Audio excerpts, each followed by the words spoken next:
The other question that we had in mind is about metal fatigue. How difficult, as a safety guy who takes a look at whether the aircraft are operating safely, is it to identify metal fatigue? Because we had this instance of one particular flight, I think it was Aloha Air in the United States, when a cabin crew was blown out of the air. Yeah. And it was later found out that the plane had undergone a great amount of metal fatigue. Is it a really big problem, or is it too difficult to identify? No, it's not difficult to identify, and luckily we haven't had much issues in Nepal. Because when the manufacturer manufactures the aircraft, it has done lots of flights before the aircraft comes into production. So they have let's say they say so many hours or so many cycles. Cycles is one takeoff and landing. So especially for aircraft like the aircraft we were talking about, 737, I think, Aloha. So these are pressurized aircraft. So pressurization, depressurization, it really affects the metal fatigue. But the manufacturer always has, okay, if you have flown this many hours or this many cycles, these are the things you have to check. And the check is not visual checks only.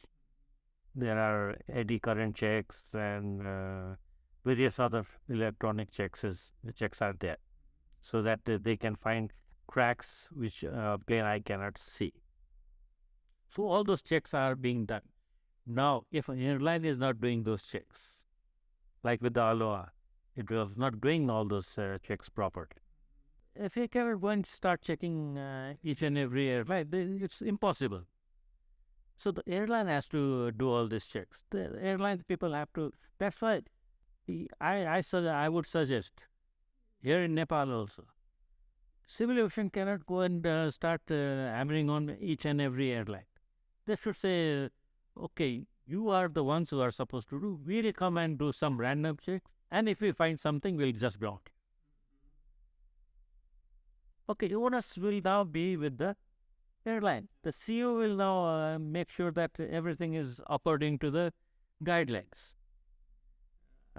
Just recently, just yesterday, I was talking to one of the engineers who is working in Bangladesh.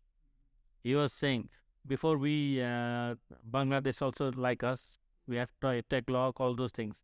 Now the Bangladesh Civil Aviation has said, what you do electronically, what you do, whether how many flight hours you have done and all, we are not going to really go through each and every paperwork.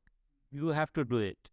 But once we come and we ask you, how do you do this? You have to prove it to us or show us what are the links.